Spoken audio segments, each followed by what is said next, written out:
comments and questions ready, and we look forward to your participation. So, hi and welcome everyone. I'm Anisha from Oman Book Lovers Club. I'm honored to welcome you all at this Oman Book Lovers Club hosted panel discussion on motivational books authors at this book fest organized by the Indian Embassy, Indian Social Club and Al-Bhar Bookstore. Oman Book Lovers Club is the community partner and the organizer of all panel discussions for the book fest. Before we get started with our discussion, I would like to take this opportunity to talk briefly about Oman Book Lovers Club, founded for the sheer love for books and reading. The vision is to connect all book lovers in Oman to make it one stop for all things books, all information on books and book lovers and reading. We have something for everyone. Connect with fellow book lovers and talk about your favorite books. Share your books and borrow from other members. Meet fellow book lovers who will virtual meets for different genres. Read along book of the month followed by a book discussion. Face-to-face meetups and all of this replicated in our Kids Club and Teens Club. Toddlers Club has storytelling and craft activities for children below 5 years of age. There are book reviews, recommendations, people seeking suggestions for books for themselves and for kids, members growing each other's TBR, you name it. Members can choose which activity they enjoy most and engage in that. A happy space for book lovers in Oman. Today on stage, Oman Book Lovers Club proudly brings you our panel of esteemed guests who are authors and mentors and who complete justice to the theme of motivation and self-help. We welcome our panel members today. We will have with us Mr. Matt Jardine. Matt is an award-winning British fiction and non-fiction author.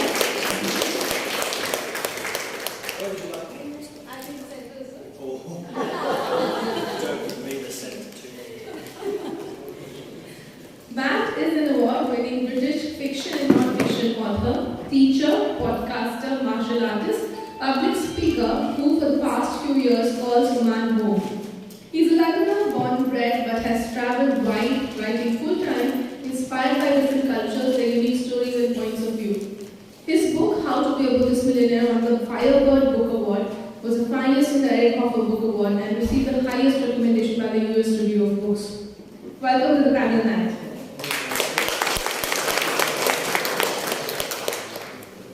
Next, I would like to invite to the stage my very dear friend, Ms. Annie Abraham.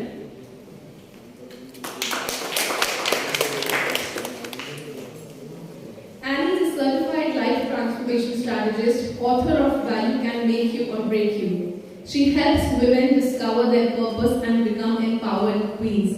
We are proud to have you on the panel today, Annie. Our next panelist is Ms. Samita Chakrabarti. Almost a veteran with 27 years of well-rounded teaching experience in different diverse institutions.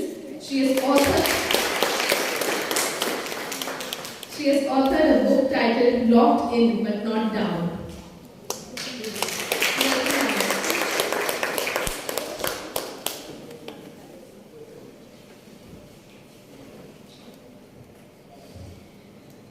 Last but not least, let's welcome Sanjay Parwani, a motivational speaker on life, leadership and success. He believes in the power of action and strongly advocates the concept of self-love. He also educates on matters of personal finance. Welcome, Sanjay.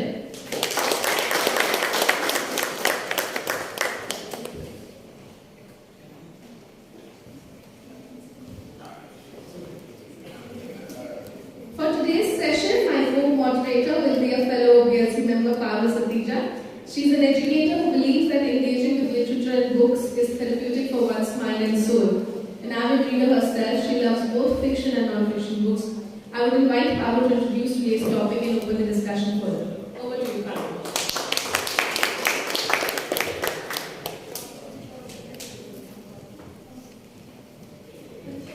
Thanks, Anisha, for the lovely introduction. Good evening, everyone, and special greetings to our panel of experts today, gathered here to talk about motivation books and authors. How to win friends and influence people. Atomic habits. Think and grow rich. The power of positive thinking. How to be a Buddhist millionaire. Hey, I know that.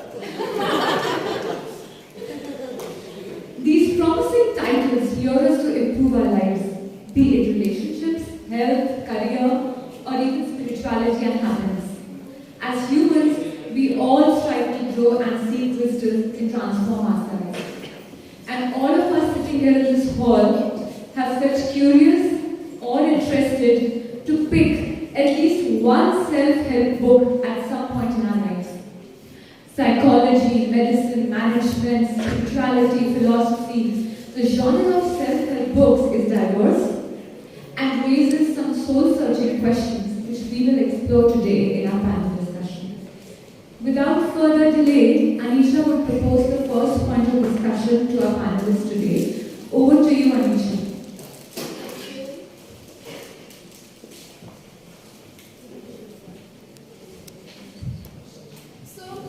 Thank you, Paro, for the lovely introduction, and it's some of the most popular books there, right? So let's dive straight into this discussion with a question that's most often and rightly so asked.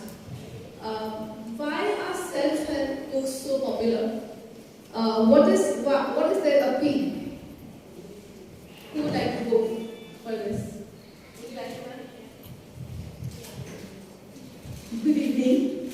Good evening to all my dear friends. And today is a day when we are here to enjoy the session conducted by conducted during the Book Fest 2023. It is a wonderful evening as we are starting with the self-help books. Self-help, as we all say, yeah, do it yourself, look into yourself. So the books, it is not only the books, but the message that it carries for all of us. It is the story of the individuals, the story of the challenges, the story of the happiness, the story of human life. Every day, every individual, they pass through different experiences. Sometimes a bitter, sometimes a better. But we know, yes, at the end of the day, we all want to be happy. So this happiness, how to achieve happiness, how to overcome the challenges are being messaged down through this motivational and the self-help books. In our life, yes, we require self-help books. But the thing is that the authors who write the books, they are dealing with a niche area, and those are the values, morals that have been touched through these self-help books. Self-help books are required. Yes, from our childhood we know about moral stories. In school we teach children the moral stories. Through that, the values are imbibed. It is not only the school or the institution, it is the family. The family values, how the children are being brought up in the family, that also have a self-help within it. And these are the stories recounted and written down in the self-help books in various ways, in various topics. We can touch the human heart with the loneliness, happiness, challenges, and also some moral values. Religious texts all are motivational and are self-help books. What do you think? Isn't that?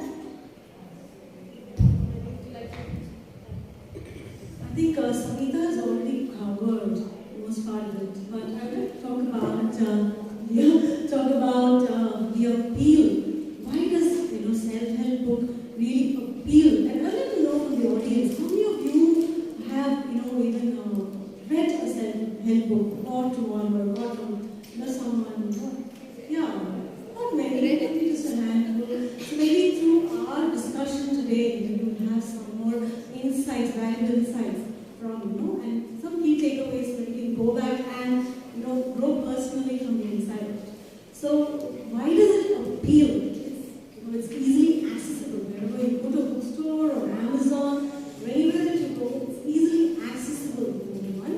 And the second thing is that it's easily affordable. At least with many of us, you go to a book library, you don't have to buy. You can easily get the book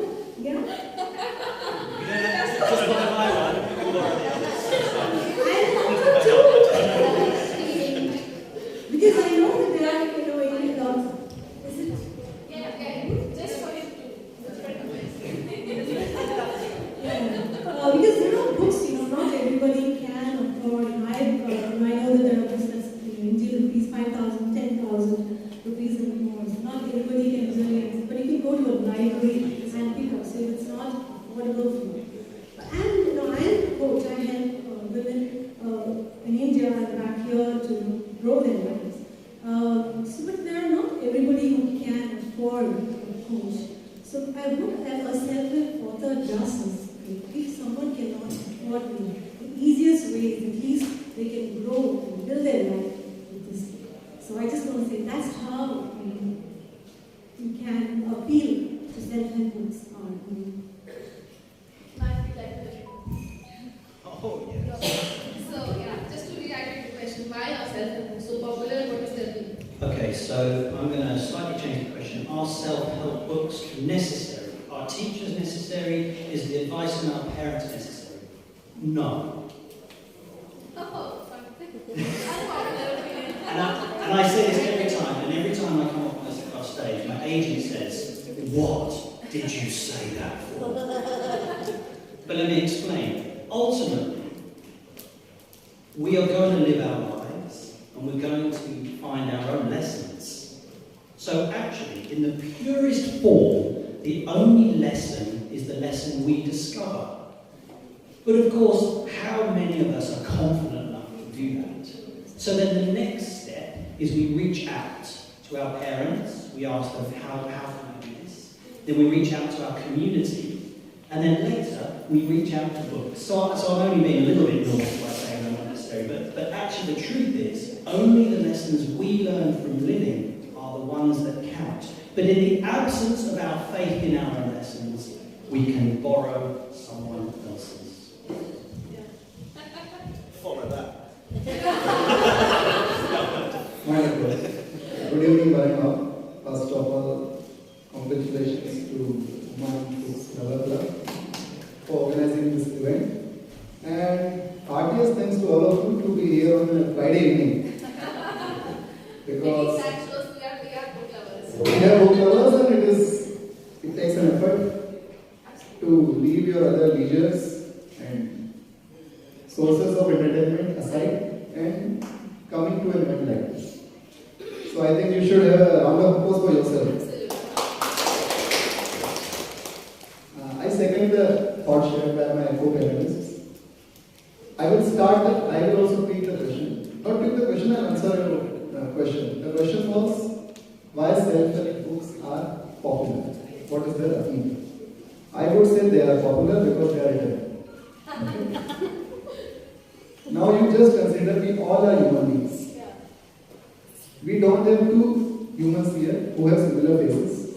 So definitely all humans have different aspirations, different set of values, different traits to respond in a particular situation.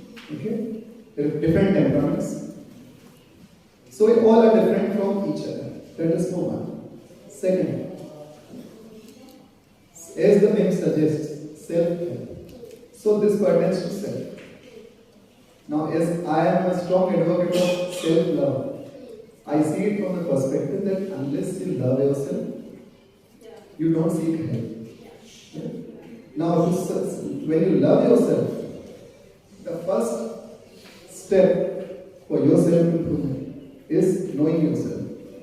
Many of us, not here only, many of us don't know what we are, what is the purpose of our life, okay, and what makes us joyful. You will find many individuals who are working, earning money, but they are not happy with their work, their job. Every day they are dragging themselves to the work. Right? They don't feel like going, but they are dragging themselves to earn their bread, to run their families. Right? Why so? Because they have not recognized, discovered what is the purpose of themselves. Once a person like Matt, who discovered his purpose, correct? Correct me if I'm wrong. No, I think so. Once you discover the purpose, then you may seek help. Now, as he rightly pointed out, We have a limited life experience on our own. And self-help book, it is not a panacea for you. It will not give you any solution. It will only give you guidance. You can read, you read many books, you get something out of it. But it is not that you have to implement everything. Right? For example, any one book you take, say Psychology of Money. Okay? It has so many lessons, but it may not apply to all investors or anyone who is investing. What applies to you, you have to take it, apply in your life, and move ahead. Right? So that is how, and that is why these are important. Self-help books are important. One more important thing, that why they are so popular is, there are very few set of people who write books, correct? You take any motivational speaker or an author who is writing a book. They must have undergone their own experiences, own hardships. For an example, say Oprah Winfrey. She had cases of child abuse in the childhood, sexual harassment in her teenage. Okay, and she was grandchild of her grandmother was a housemaid. She used to work in the house. Okay? But now where is she? Why? Because she had her hardships. She conquered it, and now where is she? We know. But if she doesn't share this with the world, how will she inspire others to come over their hardships and do something enormously great and extraordinary in their life? So that is how I feel self-help books are a source from which we learn from the hardships and failures and success stories of others, but apply to our lives selectively. I cannot say I read one book and I will implement it 100% and change my life. It won't happen. I have my own life story. Right?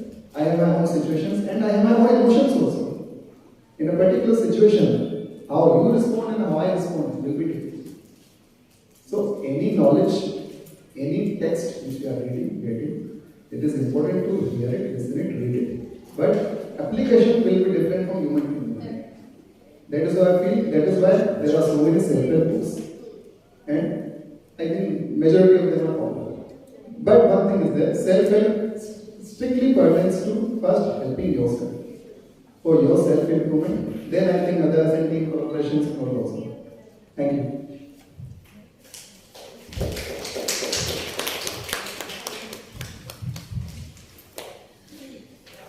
Okay, so next question is, it's a quote. Self-help books are like crystal balls. They can't predict the future. They can only help you read the signs. So your perspective on this?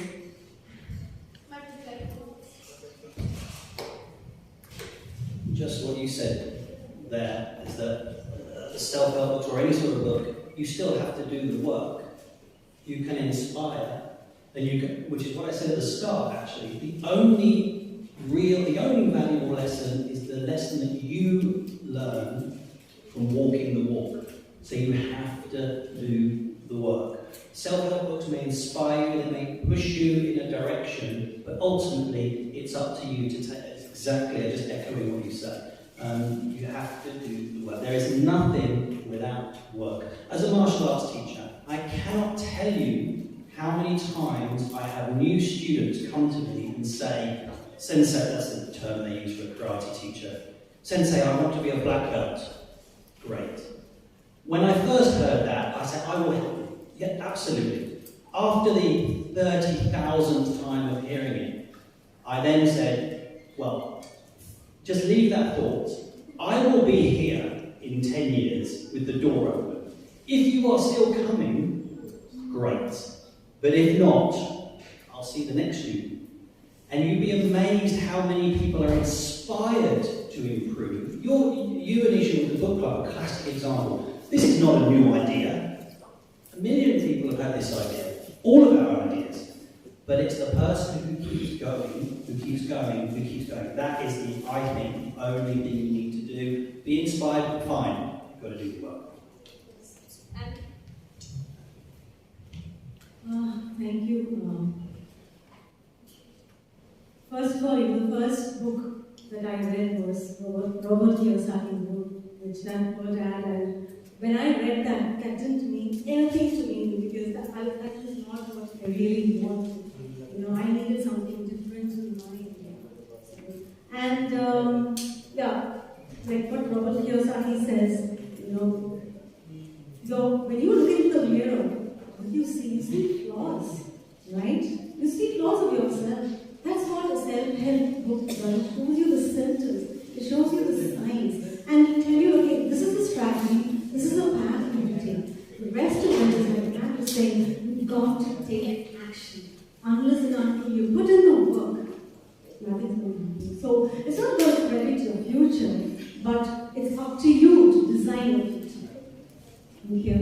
From the audience, if anybody would like to add anything to a particular question or counter comment, you're most welcome to just raise your hand, please. Would you like to add something? Yeah. Books are our friends, as we all know. But the thing is that, is book reading is still going on among the young generation? That is a big question. And then we find that, yes, there are book lovers, and the book lovers, they look into the books. And the thing is that, if I refer to two great books which I feel that has inspired me a lot, one, it is Gitanjali by Tagore, which has got the Nobel Prize for the Asians for the first time. That book is one of the best books if people have ever read it through. And it is War and Peace. Isn't the book written by Tolstoy is a great inspirational and motivational? Yes, it is.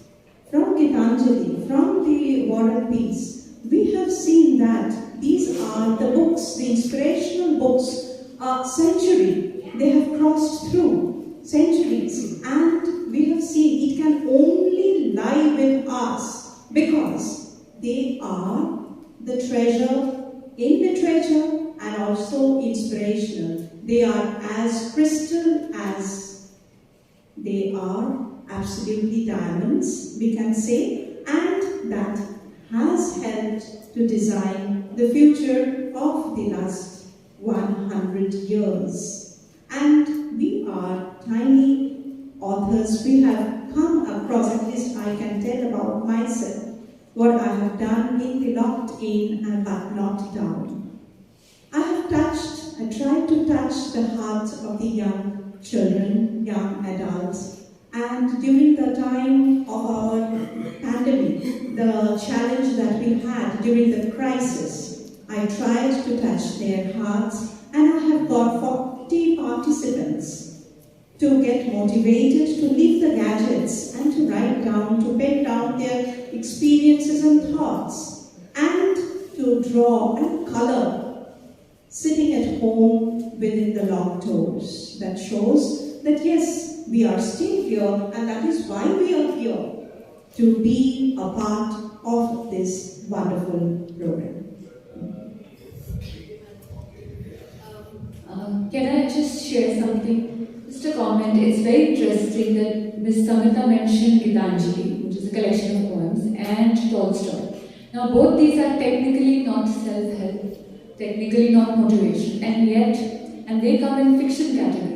So, which means that fiction also is so therapeutic and also has the power. Yes. Any thoughts on this, Matt? I actually do. Can I? Sorry. That's quite the topic. Yeah, exactly. But just very quickly, because that is relevant. I have only written non-fiction first, and then my wife there said, "Why don't you try fiction?" And my agent said the same thing, and I said, "Well, I only want to tell self-help that is the truth. I'm a believer that if I'm going to teach something, I need to have done it."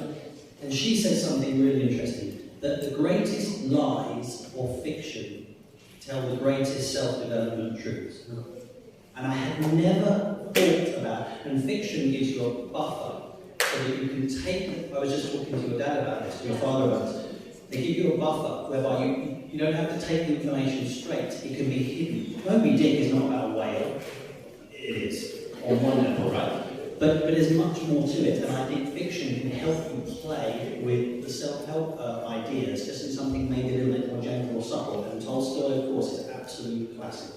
So, I'd like to add, one of the more recent authors, Catherine Center, 8 fiction novels, but each of the story is a motivational story in itself.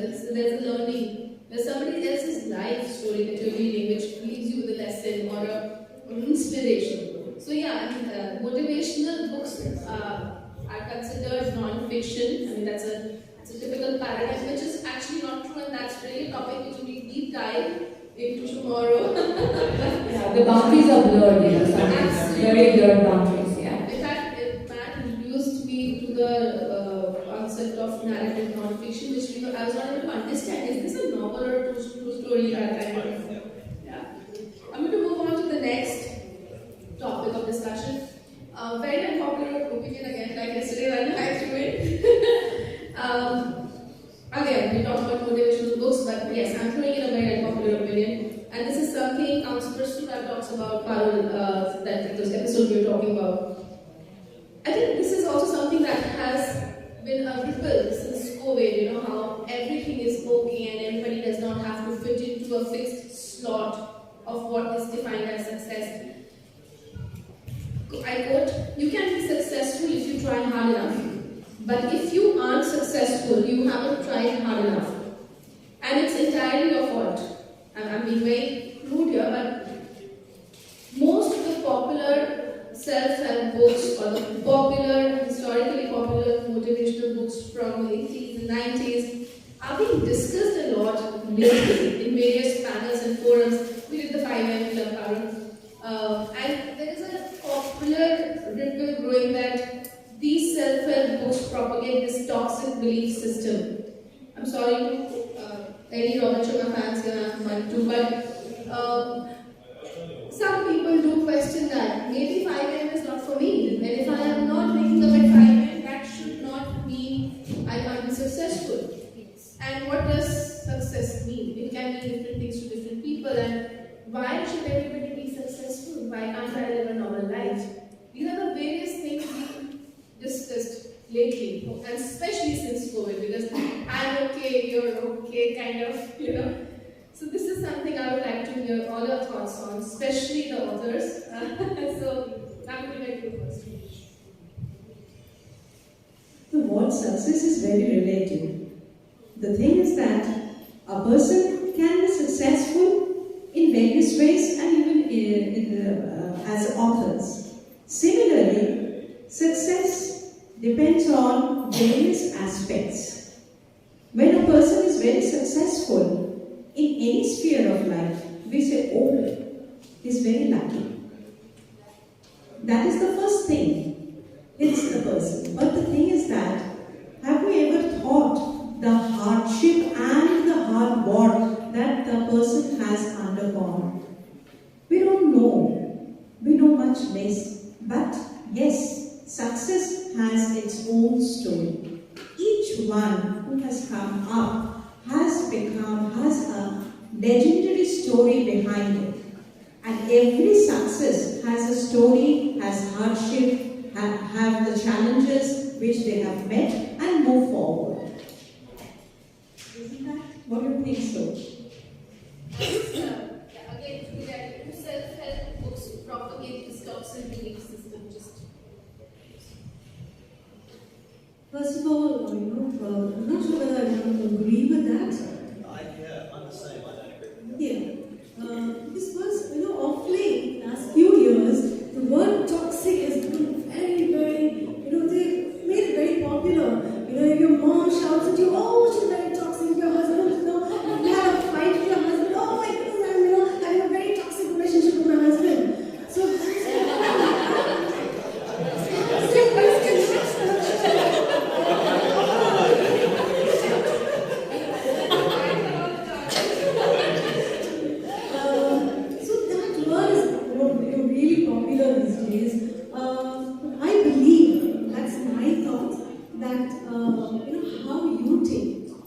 because when you, I'd like to maybe later share my concept, maybe you can get for self-help books, how it can help you in your daily life. That might be, maybe towards the end I will share.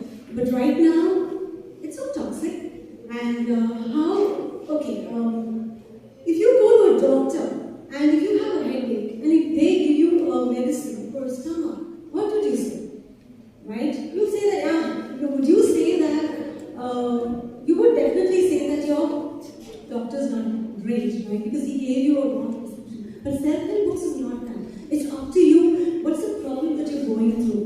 If you're going through a financial problem, for example, I was telling you about, I read Robert Kiyosaki's Rich Dad Poor Dad. That time I was not, thinking of money. I was going through low self-esteem. That was my problem. But I didn't search for a book for that. The first book that I got was Rich Dad Poor Dad. So and I said, oh my goodness, I read this twice. It's not helping me. But does that mean that I'm blaming that book because it's toxic to me? No. So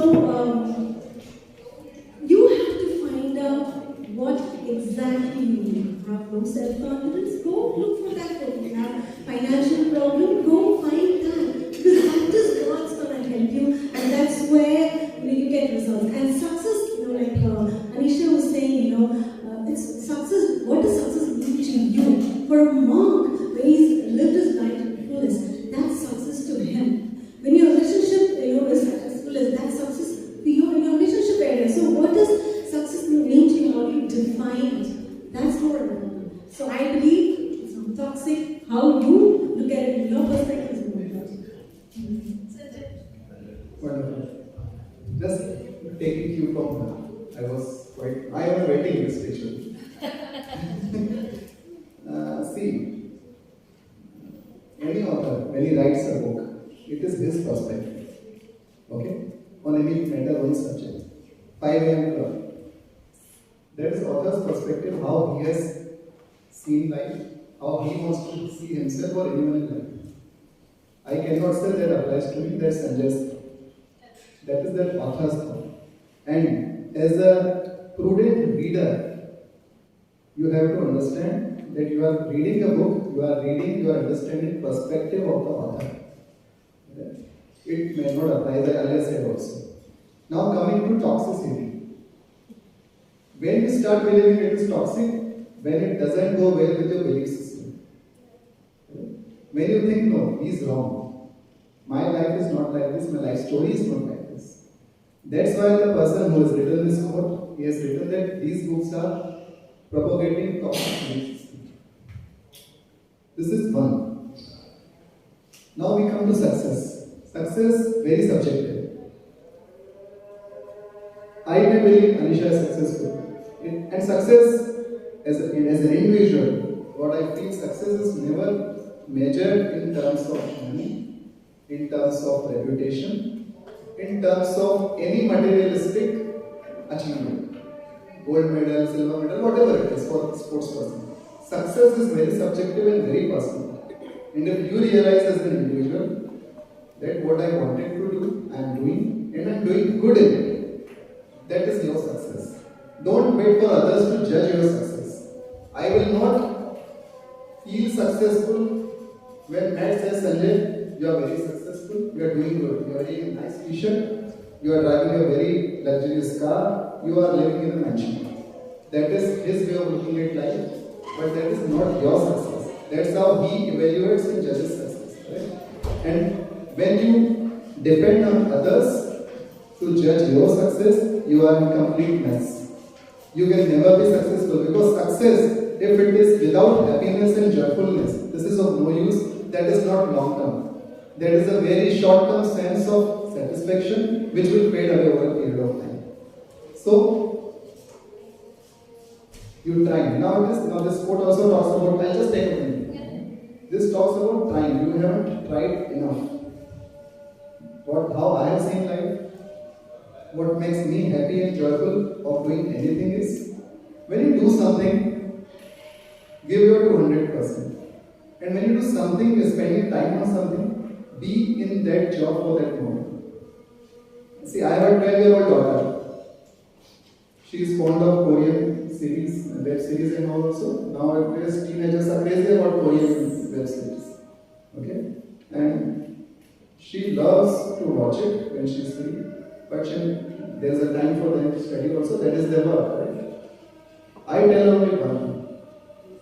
As a parent, I don't have any issue. You do whatever you want to do. You have 24 hours, out of the 8 hours, 10 hours is sleeping, 14 hours is sleeping. You are going to school, after that you have 4, 5, 6 hours. Whatever you do, when you are playing, don't think about studies. When you are studying, don't think about K-pop, K-series. Whatever you are doing, be in that work 100%. Because this will benefit you in 2 ways. One, it will give you sense of accomplishment. It will save you a lot of time. All of you must have observed, you do something and you are physically present but mentally absent. It takes you more the time to complete that task. Even be reading. Reading is not very easy. Picking a book and just sitting and just reading through the lines. It is not reading. That we can discuss separately. Reading has a totally different technique to it. To grasp more, apply it to your life. So for you, success should be first knowing what you have to do, what is your strong points, your forte in life, then giving your 200%, giving 100% attention to whatever you are doing. That's what I mean, that giving your best to any task you do. Once you do that, outcome will definitely be there. See, success for me is the process should be right. Outcome will automatically be there. Right? If your process is correct, outcome will always be right. So that is how you should evaluate success. There is no toxicity in any self-help book. It's only perspective of the author. And you have to take it with a pinch of salt. Thank you. Yeah, of course, right?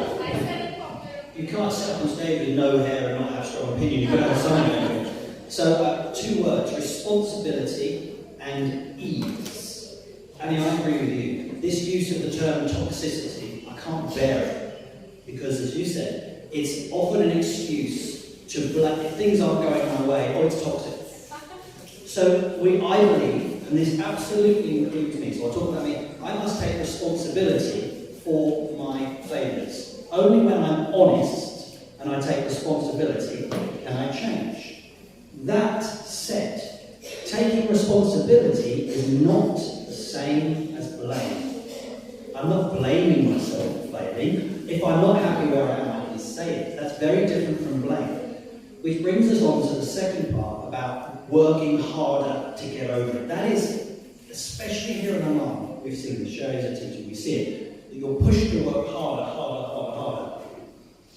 And I just don't agree. When a tree blossoms, it doesn't do this. It blossoms. And that is the truth. That is true of all of our stuff. So be honest with where you are. If you're not happy with your standard, that's fine. It's not a judgment. I'm here, I don't want to be here. Know where you want to go, and then go. You have to act, but there's no strain. Life is actually not hard work. Despite what people tell you, it is not hard work. We make it hard work. So they're my 2 thoughts as I was listening to you. I think that I agree with most of what you have said, that it's really the author's perspective and we don't have to make it an authority or it's very hard to bound something that make it stops it for yourself. So it's really So it doesn't become a rule book for you to okay, this is what I was talking about. Yeah. Thank you. And that really leads up to the next question, Parul. Anisha, if I may, there's something I want to.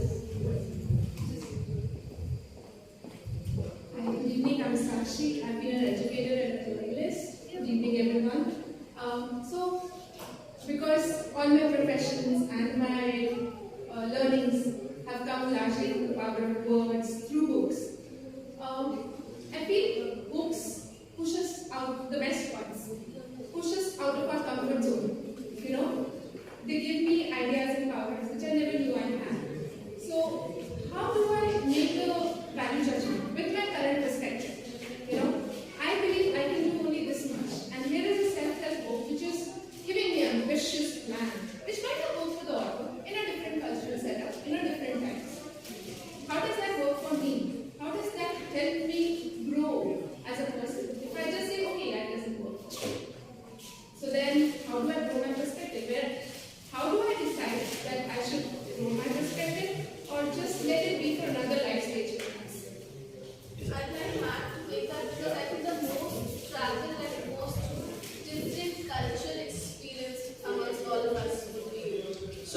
That's a really great question, and I have read so many. So very quickly, when I was 14, I got off a bus and got attacked, which is why my nose is actually bent. I had 18 stitches across my face, and it was horrific. And I lost a lot of confidence, and I started reading self-help books after that. And then I read, find a self-help book I haven't read, which is why I write in that genre. But my point is this. So I read a lot. I've read a lot of rubbish. I've read a lot of brilliant books. And I've read a lot of books that I wasn't ready for. So then to answer your question, how do I know? Right, when I feel the book in my body as connected and inspirational, I stay with it. When it feels tight and I don't understand, if I have to read a paragraph more than 3 times, alas, that book is not for me. But for now, I come back to books, right, 20 years later. But if it feels right, then I genuinely follow it. I feel then, and I get a bit kind of spiritual about this, but I do feel that it's been put to me, and I'm then guided. Then I'll just go with it. But I literally now listen to my body and go, how does that feel? If it feels good, I read it. If I feel it doesn't, it goes to a book lovers club for someone else to borrow. Just to take on from that. So yes, how does it feel at that moment? But there have been moments with me where I have started a book for a few days, found one of the thoughts resonating in my head in another context, completely irrelevant, and then come back to it that maybe there is something here for me. So that's how I should approach it. There's no should, you're just usually feelings that feel light in the body, follow them. Feelings that feel heavy, ignore them. Just leave them. And we find this with teaching. All teachers are teaching the same stuff, pretty much. I mean, there's only a certain amount of things you can tell someone, right? Sit still, do your work, blah, blah. But why do you relate? Well, we all have that teacher that we never forget. Yes. Mine was Mr. Neil. He taught economics and geography. I love that man, right? I never forgot him. People have said that about Sherry. So we all have that teacher. They're not saying anything different, but they, at that time, at that moment, in that life, they connected with you. And it's the same with books. And you know when that teacher touched you. If you wrote it down, what they say, you'd be like, well, it didn't say anything different. Yeah. But it's how it connects. So you just trust. And for me now, if it feels light, I follow it. If it feels dark, as in tight, I don't. That's it. But I would just like to reiterate one of the points she asked.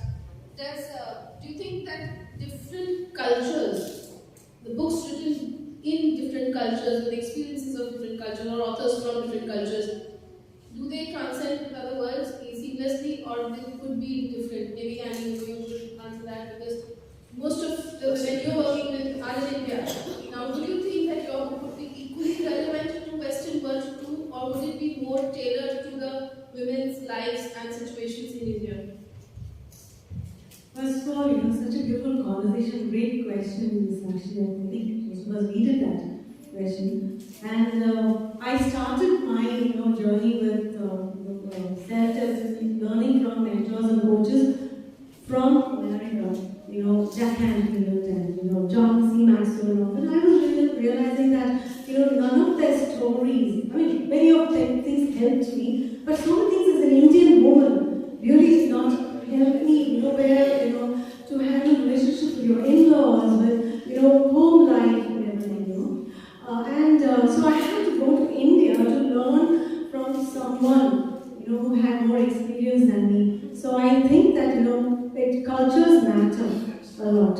And again, just like you were saying, that, your perspective, you can quit a book when it doesn't relate to you. Quit on a book, but don't leave the habit of reading a book. And I have, earlier there was this time, I remember Jim Brown's quote, rich people have big TVs, big libraries, and poor people have big TVs, and that got out me. I remember I had to read a lot of books. I had to, have a lot of books at home, and I was buying. I was reading, just like you said, reading a lot of rubbish books, and nothing was connected to me. And 22 years back, I had facial paralysis, I had attack facial paralysis, and one side did not function at all, and all these times. And that's the time when he said, you lost your confidence, I lost all my confidence.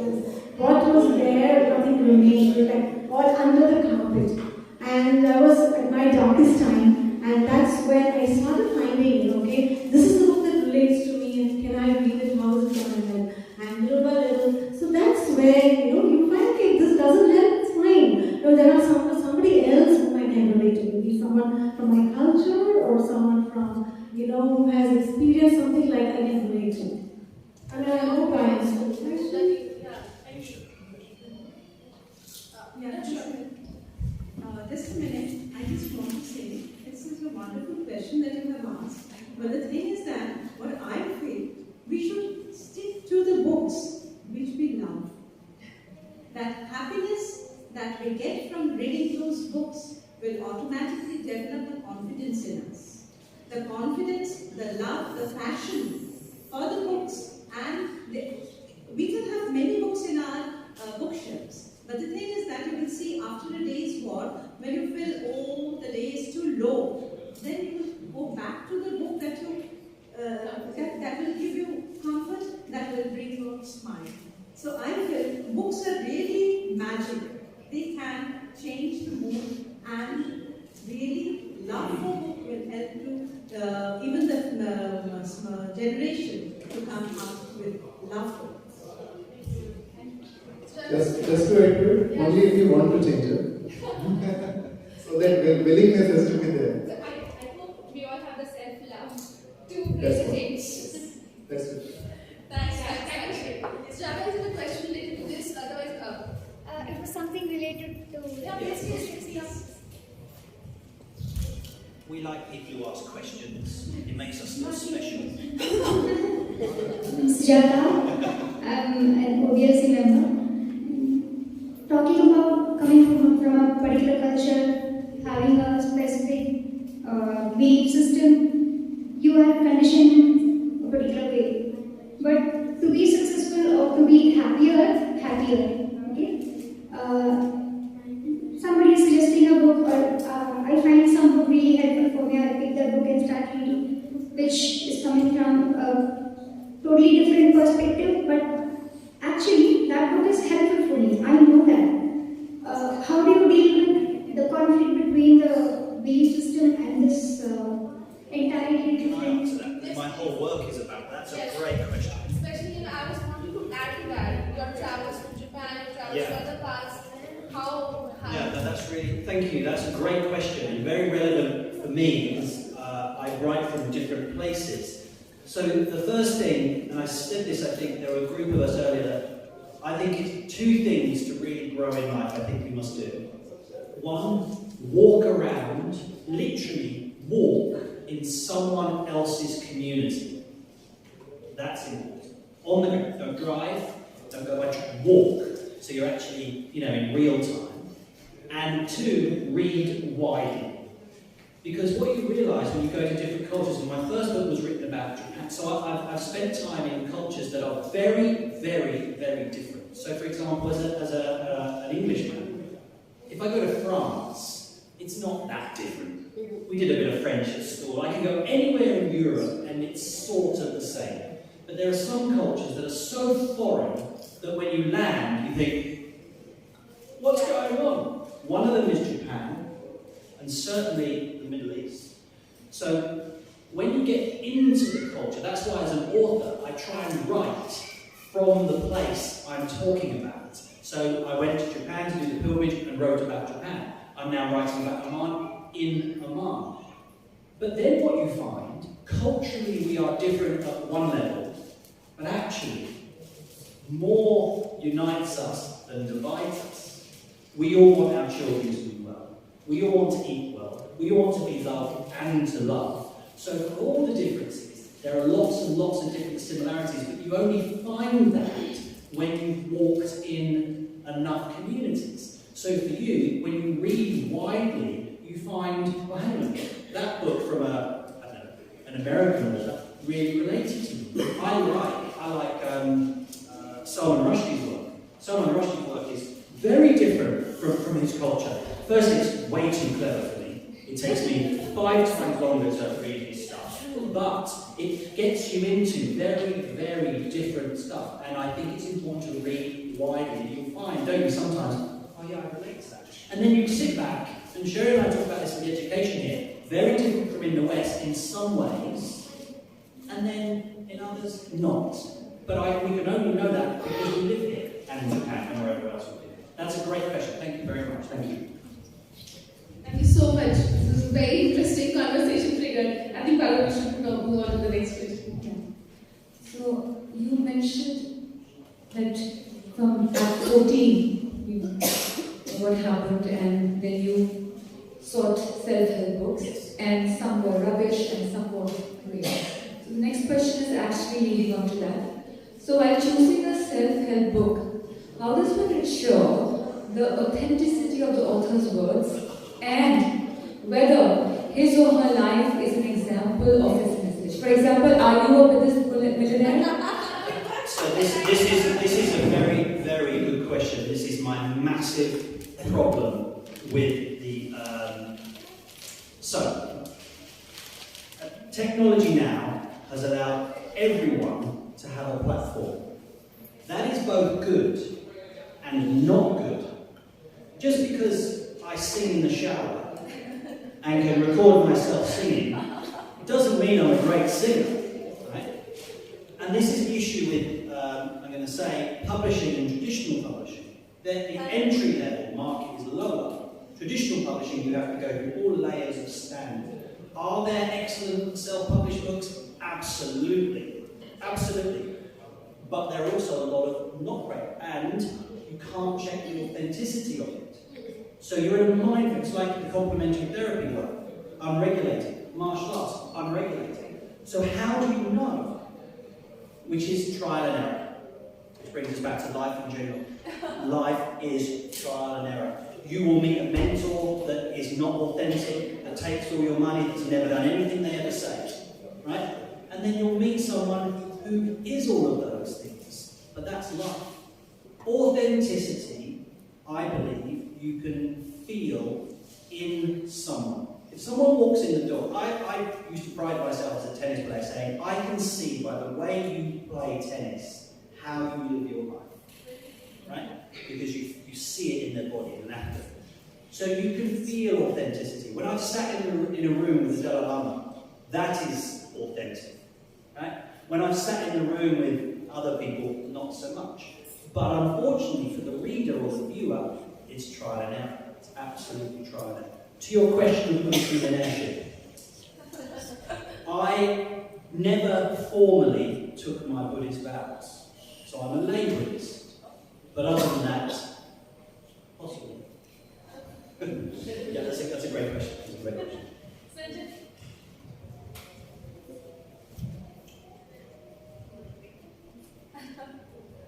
You also touched upon this topic in its author's perspective in the last question. Yes. how So do you see, there are two kinds of self-help books. One which touches upon the soft skills, approach towards life, handling emotions. There is other one which are hard skills. Like one of my personal finance. You have many self-help books on the finance. So Warren Buffett writes, other investors write, millionaires are also writing. Authenticity of the second category of authors. It is quite visible. Thanks to the advent of internet, exposure to people, now everything is visible. Those days are not when, only book or newspaper was the source. But first set of people, is he likely to come? When you read that person, correct? He has acquired a lot of knowledge before writing that book. And you should relate to that book the content of the book. If, as he very rightly put out, if you feel it in your body. I'm talking about the first category of books, which deal with the soft skills. If you feel it is relevant to you, and while reading you feel that yes, it's not work for me. Like, for example, I am reading a short story in a self-help book that when my colleague got promotion, I got jealous and I was angry with myself. Why I didn't get it, though I am giving my 100% working excellently in my own way. But my bosses are biased, they are not giving me the high end promotion. So, though author will not be authentic, though he may not have ever experienced that. But since I have experienced it, and what he is saying it is relevant to me. And then in the next paragraph he says, you are no one to judge the evaluation techniques of the process. If you are satisfied that you have given your best, you have learned something out of that process by working, by giving your excellence, then this is it for you. So I personally believe, I would use a phrase of Hindi. I strongly believe in the phrase, bhag lo or bhag lo. Okay? So what it translates to English is, either you participate or run away. So it is very much relevant in all walks of life. First, in any situation, in adverse situation, you have two choices. One, you can't change it, so you keep participating in it, continue. You face it, you live with it. Second, you run away from it, means you have an option to change it, change your life or change the organization wherever you are, and change your destiny. But coming back to this point, for the first set of books, authenticity verification next to impossible. The only thing you have to see, it connects with you and you can get something good out of it. That is very much important. Second set, yes, I think it is possible to see well. And anyway, any such author who is writing books on hard skills, he will not play with his own reputation writing something which is not cheap. 5-10% even is okay, but otherwise, The reflection of his own life. yes, it is a reflection of his own life. If it is chemistry. Both Annie and Sandra, both of you have written one book each, which is related to your life experience, definitely would like to know. Regarding the authenticity, I'll say that yes, ideas, everything, that is, the author who will be authoring a book, will always have his or her own ideas. That originality, even not only books, making videos, making movies, all stories, all sorts of things, even self-help, they will look into the authenticity, the originality, and then they will develop their ideas with various things. If I talk about my book, the thing that I have come across, that is the stories of the children, the stories of the senior citizens, the stories of the adults, young ones, which I have put through their writing, their thought in my book, Locked In But Not Down. As a teacher, I have seen children are sitting in front of the laptops and having the online classes. They are smiling. That is fake. That is, they are unhappy. The unhappiness, the sadness that I have portrayed through, I have brought in. I tried to bring the authenticity in my work through their experiences, through my experiences when I was shut within the four walls. So authenticity or originality is something which comes from within, and it being flowered, and as you say, blossoming. It cannot be hard, but yes, it blossomed through the vocabularies, the uses of words, phrases, and the feelings and the touch that you generally give to a book when you are writing. Your thought processes will help you to bring the authenticity. What do you say, Annie? Can you just repeat that question once, please, so I can just directly answer from my end? The question is, by choosing a self-help book, how does one ensure the authenticity of the author's words and whether it's coming from his or her own life? I mean, is he walking the talk? Is she walking the talk? Personally, when I want to buy a book, I normally go, for example, I might recommend a couple of books from later. For example, if somebody who's already recommending, I'll go and listen to a lot of videos. I will see how does their life, how was their life earlier, and all that. First, I will, because the internet and YouTube and all that is so helpful. That's how I see, and I see how do they live their life. What are they talking about? Does that relate to me? That's how I go, and that's how I see that there's authenticity. What else? Earlier I used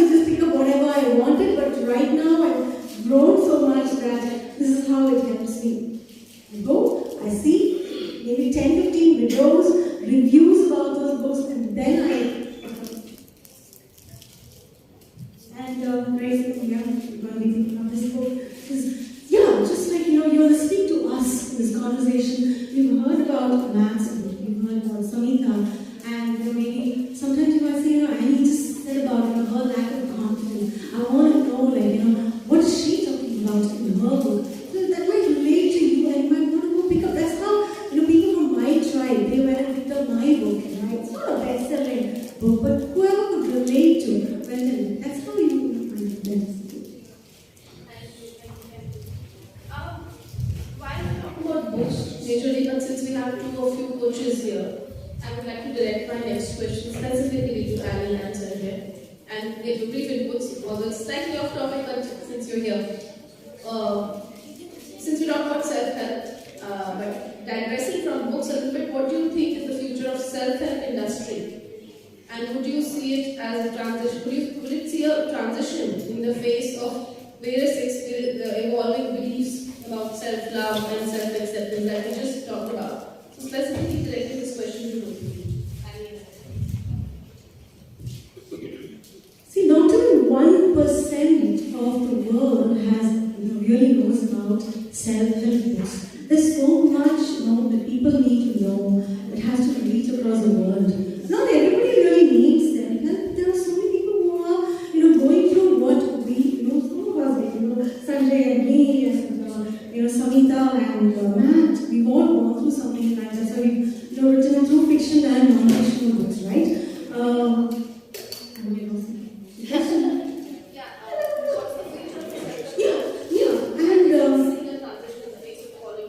Exactly. So I think in the coming years, we're going to see more and more and more of people coming to know about, especially in the last 2 years, during COVID. Let me talk about India. People have been, self-help and motivation has just grown more and more in the last 2 years itself.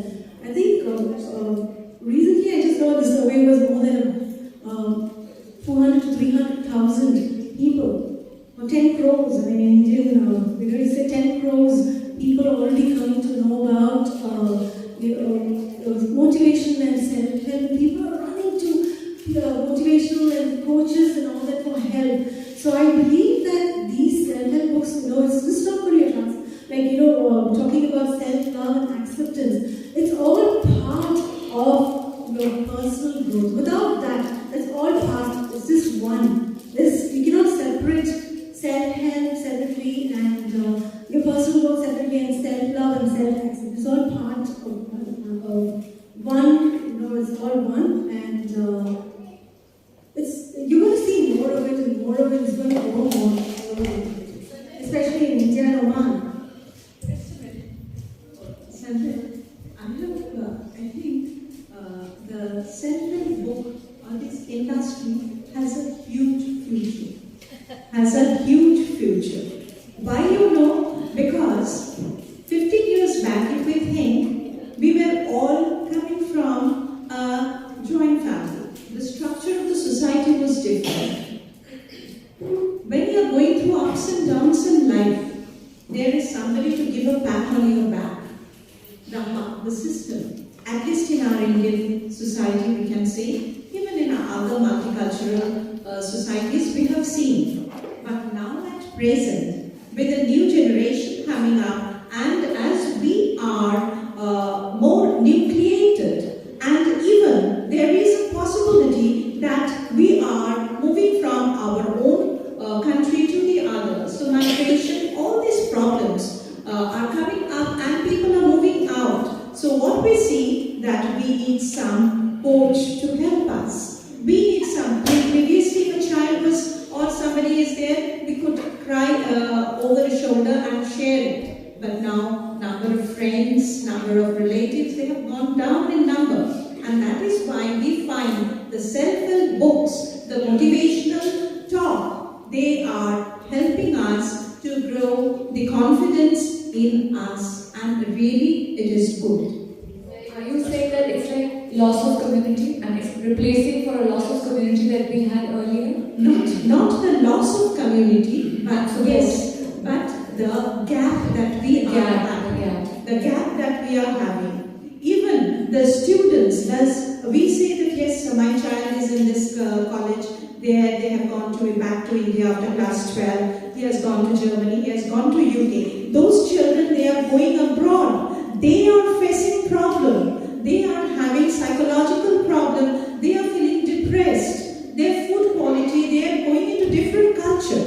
Their food and the way they are staying, they are not getting the comfort of home, the touch of mother, the touch of the parents. They need the motivational books. And these books are having huge future to touch them, to talk to them, and can you ever imagine a child who's sitting in the couch with the parents, with a sibling moving around and going to a college where he has to face everything on his own. So they require the motivational talk and the self-help books, which are really having a good future. This is in my opinion. Anisha, can I give you a number? Yeah. So, very quickly, and then I'll continue on this. 18%. So we get the authors of Hachette, which is the second major publishers in the Western world. We get all the authors get an email from Dave Shelley, who's the CEO, who's on the podcast, and the numbers are self-help is up 18% since COVID and estimated to grow. Because of exactly what you were talking about, the change or the depletion of community or the change in community and the kind of the migration of communities. But that's the number from one of the major publishers that we get as authors. Awesome. Can I ask a question there? Or? Of course. Please.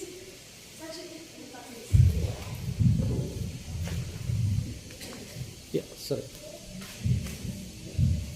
It is more in connection with what Samina ma'am said. I fully agree that now is the right time when we need to put in lot of effort from various people, from childs, from adults, everybody to reading. And specifically in this time, now my question specifically as an educator, I see like I also have children of multiple ages, maybe 14 and 20. Many times we see that kids have now a lot of exposure to various things other than reading. And then when it comes to reading again, then we have an issue, how do we really get them to read the right books? And then how do we really guide them that okay, this is a motivational thing which would be useful to you, this could be the book which will be helpful to you. They have other attractions, maybe TV, maybe friends. So how do we really get them to go to the right habit of picking the right books and then motivate them to read the right books and right talks? If we can put some thoughts on that as an educator, I think that will also help. Very nice. Thank you. Thank you, sir. It is a very relevant thing that is the present day generation is facing. Yes, books to the modern generation with the children, those who are there in school, the colleges, books means only the textbooks. Apart from that, it is PS4. Apart from books, it is PS4, PS2, playing. It is mobile. It is the tab. Oh, and the Korean series, as you have mentioned. This is the thing. This is in reality. This is the practical problems that often, as a parent, as a teacher, I have faced, and I have to tell them the love for the books are going away, and it is how we can inculcate the reading habit into the children. We can't say, hey, this is your time and now sit down and read. No, that cannot be done. The love for the books will come automatically into them. The love for football comes to the boys, the love for playing badminton or other games to the girls, along with chatting is very important. But to take away the gadgets from them is also coming as a punishment to them. So now we find that, yeah, Kindle is helping to touch the hearts of the Generation Z. But apart from that also, touch and feel of the book. The book, if the parents read the book, automatically the child will look at it and they will look into it. And as Mr. Jardin has always already mentioned that he also had, on the age of 14, read Rabush. Yes, but also that reading is also important, because that also makes a child aware that what to leave aside and what to grab it. Yes, the power of decision, all these things should come within a child. That will automatically grow with the maturity. Thank you, sir, for bringing such a wonderful question. It is the age of the digital world. It is the age of technology. We cannot ask to go back like we were, but we have to adapt ourselves and adopt the ways the world moving forward. And we should also like to have a set of books displayed in front of them so that they can do a better job. Nisha, this is another fact that came out in the newsletter. This is relevant. So as authors or as creators, because it changes, we have to shift. So the algorithm for Instagram and Facebook Reels, short videos. I have a friend who works at YouTube, okay? The algorithm for Reels, you know, the 15-second videos is what they're all watching. Now, they found out that when you add captions, words, the viewership has gone up by 70%. Yes, so we are reading, but as educators and as authors and as parents, we have to embrace, okay, we may be getting our children to read in a different way. It's not the way that we grew up, but they are still reading. And all the evidence now is that captioned videos, the human brain wants to read. It wants to read. So we just maybe have to say, okay, do your social media thing, but read the caption. What's that caption saying? And I absolutely, Sherry and I talk about this, I think that we will see that sort of education slipping into the classroom, a different type of reading. Second is thought, live example of my life. As I told you, my daughter watches the K-series. Yesterday I was asking her, whatever time you get, you only watch this series, you never read. Because I am a voracious reader, so being a father, naturally it comes. Why I am reading, not at all looking at books. What she told me, Papa, reading is another thing. Yeah, that's it. Yeah. When I watch series, subtitles are on. I am reading. And though it is, the audios are in Korean, subtitles are in English, and I am relating to what they are talking and seeing the subtitles in English. That's how I'm learning Arabic. I am also trying to learn Korean. I was quite amazed. I said, okay, this is something new, which I never thought of. Correct? So is it actually good? Now they have got more useful learning language or reading books than us. And they are really teaching us. And specific to his concern about making kids read books, very technical thing. I don't know whether you have read Atomic Habits or not. So Atomic Habits talk about 4 techniques, okay, to put in practice any good habit. That is craving, response and reward. Okay, so you have to create an ecosystem in your house maybe, okay, so that your child has a cue. Cue as in, for an example, like you are sitting somewhere, you smell, what is the favorite food, sir? Biryani. You smell biryani. Okay? Then next step you think, how it will taste when it comes to me. Third, what should I do to eat that biryani?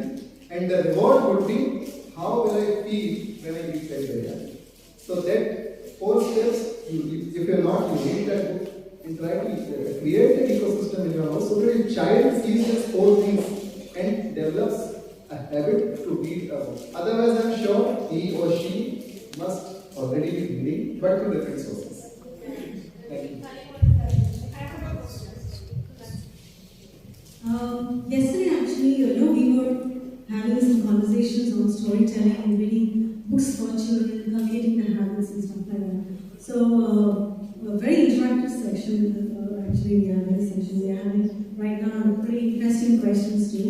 Personally, from my experience, children are learning through captions, and that's something because we are already in 2023 and children are very fast, they pick up things very fast than us parents. So when I take you back to maybe 12, 13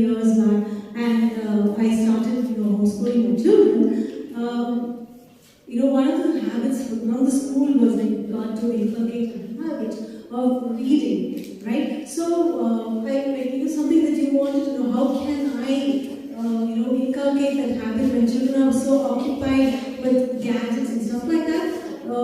Schedule time and take a book with you and read and show them that that my parent is reading. Because when we are also watching, the children want to squeeze right next to you and they want to watch what you're watching. My dad is watching, my mom is watching, so why can't I do it? First, let's show that so I'm not talking about 1 hour of reading, maybe 10 minutes, 5 minutes. There's more than enough.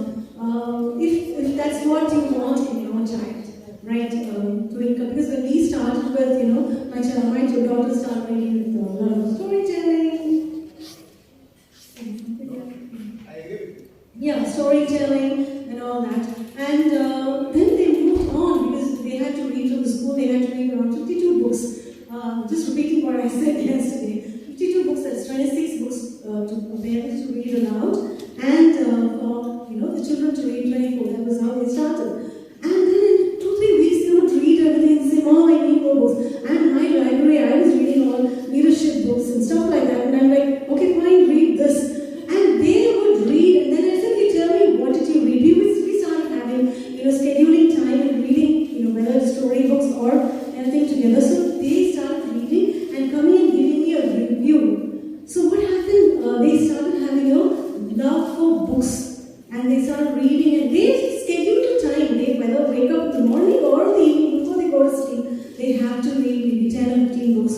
So that's you find how your family can inculcate that habit. There you go, an example of someone reading. And reading doesn't have to be through books. It can be through what's a child's style. Sometimes it can be through audio.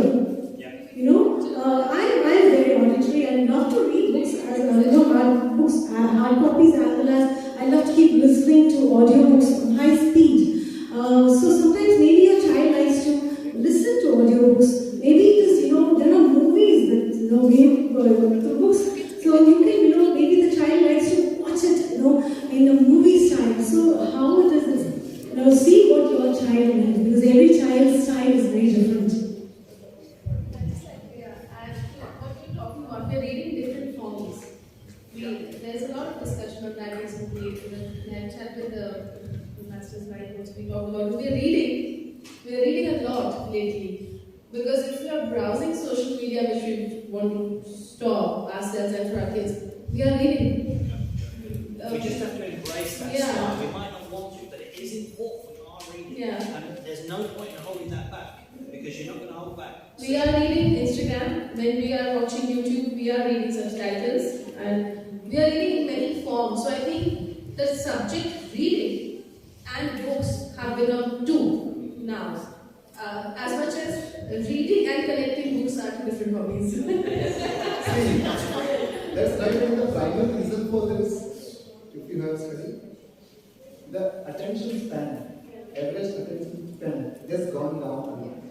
Why the need of 15-second video shots?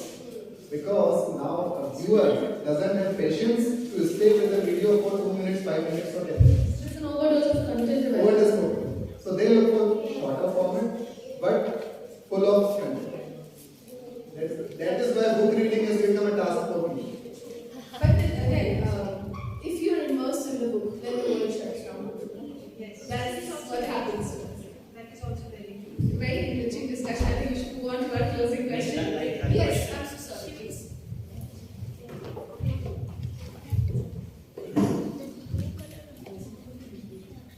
Good evening. My question is to Shobita ma'am. Actually, as an educator, how do you motivate young minds? Have you ever tried to do this in reading books and in other, as you have a variety, this helps you? That is why I am asking this.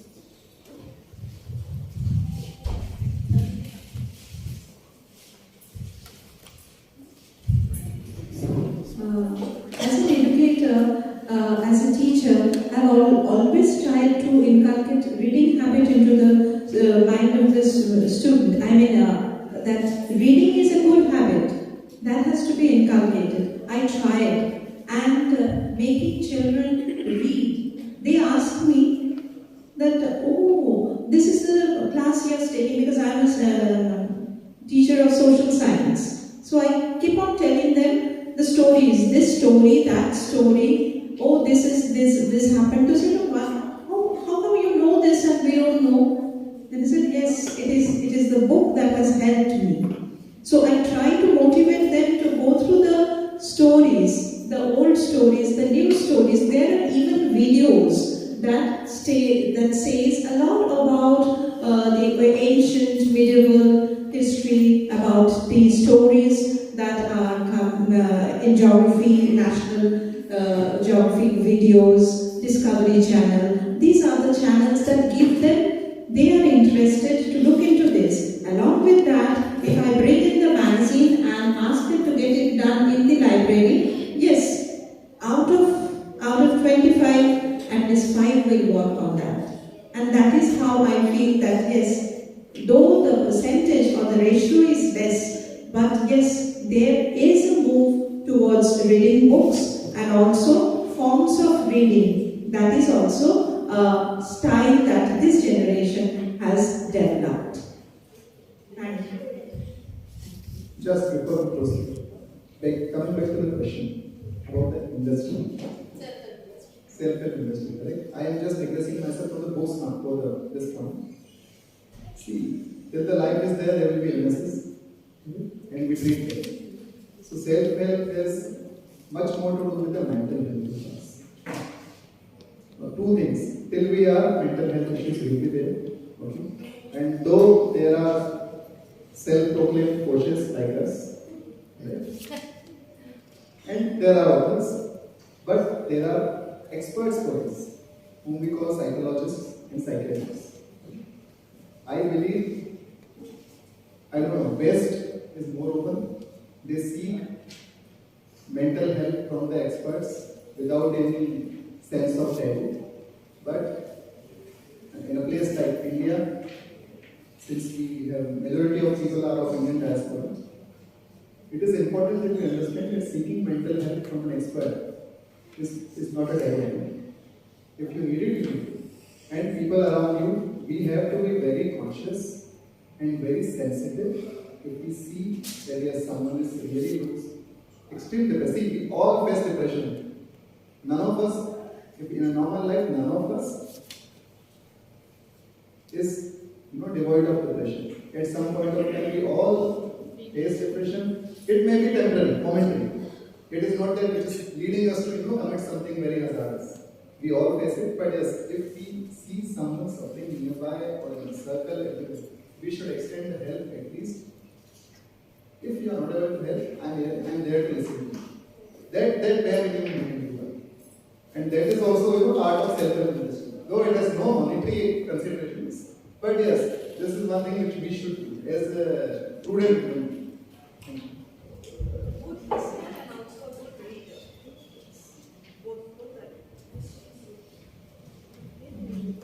So this is the last, but again a very important question, and I definitely want to know. All of you, please recommend one self-help book that is closest to your heart. I know it's difficult to choose one, but okay, 2. Not 3. The top recommendation. Would you like top. to combine it with closing remarks? Everyone should keep their notebooks ready. We have it on recording. Can you record it? I'm going to say 2, please.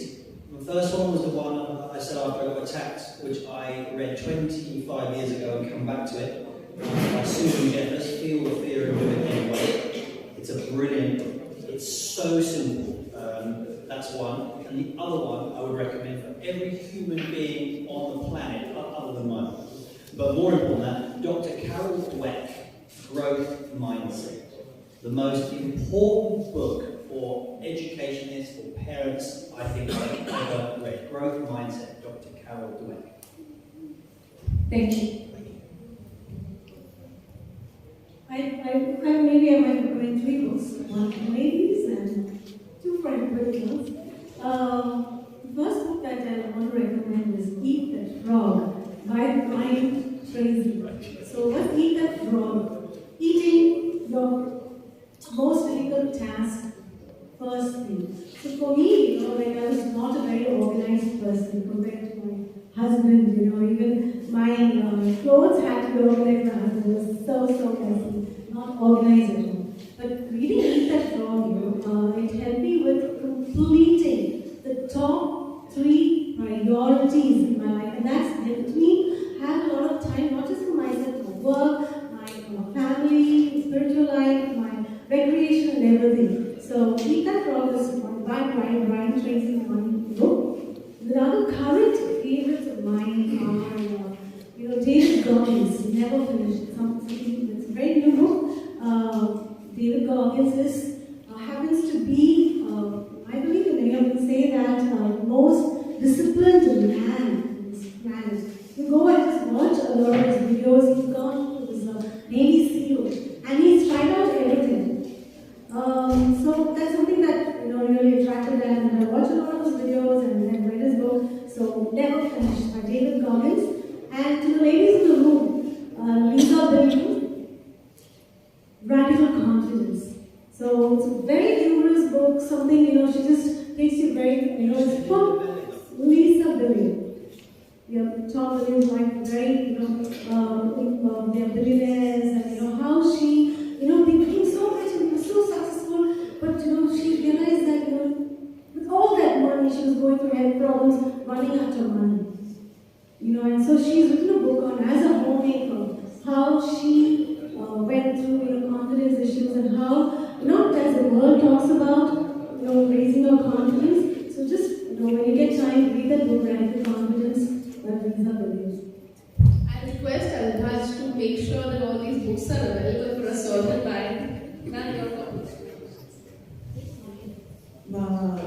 The self-help books, what I would say, once my fiancé had given me the power of positive thinking. That was the book when I read. I thought that I will be getting more and more ways to overcome challenges, and that is a very common book, and many of you have read it also. But to me, to motivate and to self-love, self-esteem, self-confidence, to be boosted, and with a regular thought, to me it is a little different from the self-help books generally. But what I do, I can say that yes, the books written by Swami Vivekananda is one of my best self-help book that I can say. And there are few books written by Tagore, few books written by what I would say it is Nazrul. These are the books I really recommend, and I read it to motivate myself in every way. Many of you have not gone through it, not aware of it, but yes, those are the books you will get. Even the gist you will be able to read, and those are my motivational books which I really love. And being a woman, I am really, from my bottom of my heart, my regards goes to two people being in the Indian society. I don't know whether you know about Raja Rammohan Roy and Pandit Ishwar Chandra Vidyasagar. These are the two people who have changed the life of women. Yes, Indian women. And they are like God to me. And those are the ways they motivate me to do good to others. Thank you. I would recommend 3 books. And these 3 different books cover overall summary of the self-help. Okay? First goes for the emotions, which is Master Your Emotions by Tagore Morris. Wonderful book. To know your emotions and then how to master your emotions in different circumstances. When we talk about self-help, unless we know our emotions and how to tackle them in different situations, it is very difficult to decide the way forward of our actions. Second, the The Art of Saying No by Demenza. In this book, I only highlight one point what he says. Saying yes to others means saying no to yourself. Okay? So, unless you say yes to yourself, see, we all are social animals, and many a times we are in a social obligation. Okay, we are unable to say no. We keep our priorities, our life on the backseat, and we, out of social obligations, say yes to many tasks which are not important, just because maybe my reputation will be lost, maybe he may get annoyed, whatsoever reason. So, very beautiful book. If you want to put yourself forth on life, do read this. The third one, since I deal with the finance matters, The Psychology of Money, by Morgan Housel. Wonderful book. And I would recommend this book if you have teenager kids. Do recommend this to them. This is the age they should start understanding money. Unfortunately, Ma'am is there. She knows our education system. I really, feel sad that our education system has no subject, no, space for the personal finance discipline or management for the kids. I normally go to school for taking this session on personal finance and basics of savings and investment. I also studied in the Indian school education system, so now I realize how important it is at their age to understand how money works and how wealth can be created. Without, for creating it, I am just quoting the book, you don't need extraordinary income to create wealth. What you only need is decent savings and the right instruments to put that money. That's it. Thank you. Thank you, everyone. Now I would like to invite Anisha to propose the formal vote of thanks. I think very, very enriching discussion about not just motivational books but a variety of diverse topics that we were able to cover. Thank you so much for the audience questions and participation. Any last comment or question anybody would like to anything? Come.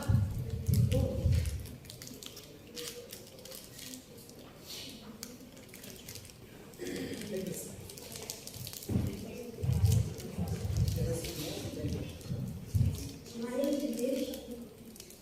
I'm 12 years old and I would like to ask which type of book should I read? Which type of book?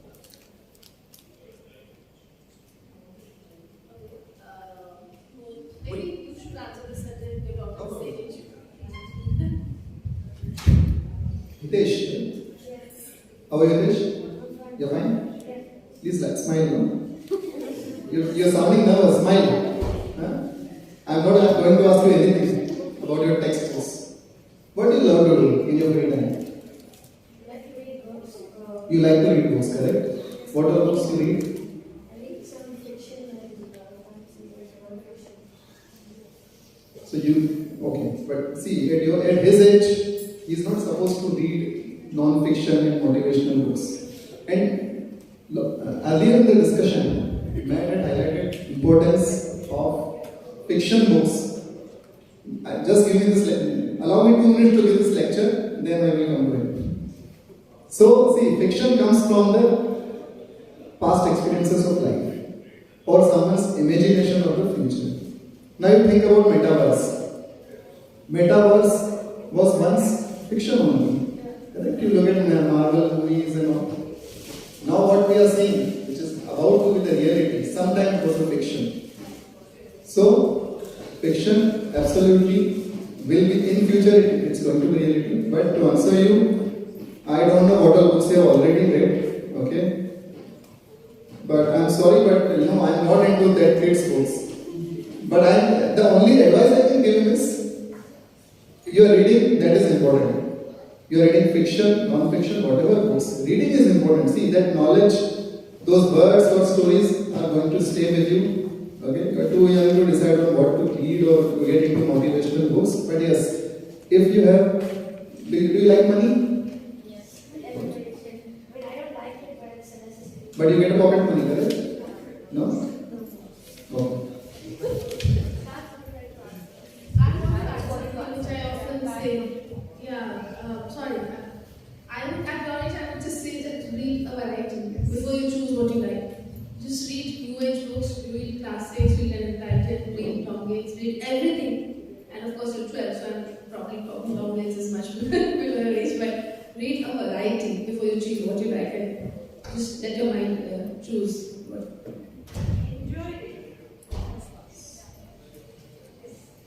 The Twits is the only book you ever need to read, by Roald Dahl. I love that book. The Twits. It's a great book. It's really small. You'll look at it and you'll say, this bald man told me to read The Twits, and I do not like it. And in 20 years' time, you will be sitting on a stage and you'll tell everyone, read The Twits by Roald Dahl. I love that book. You see, it's the best book ever.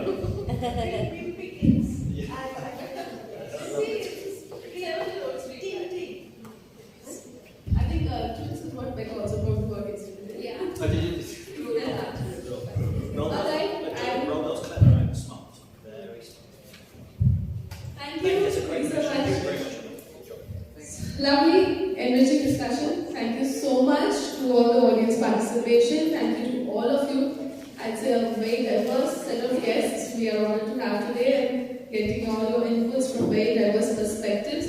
So, our heartiest thanks once again to our panelists, and please accept a little token of our heartfelt gratitude for your presence today.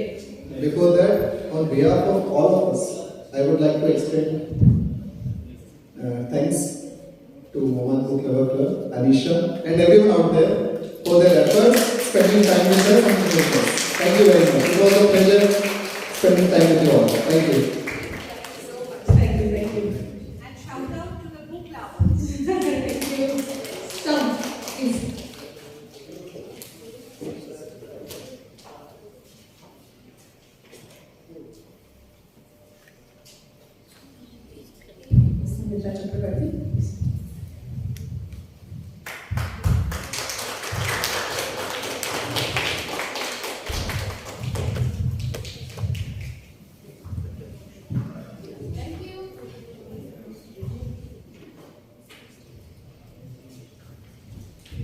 Ms. Annie Brand.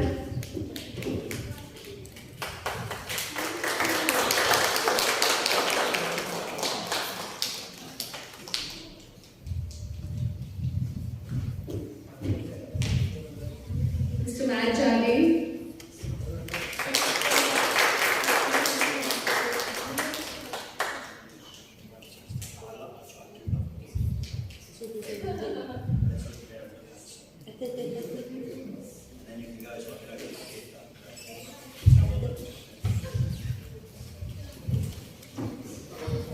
And we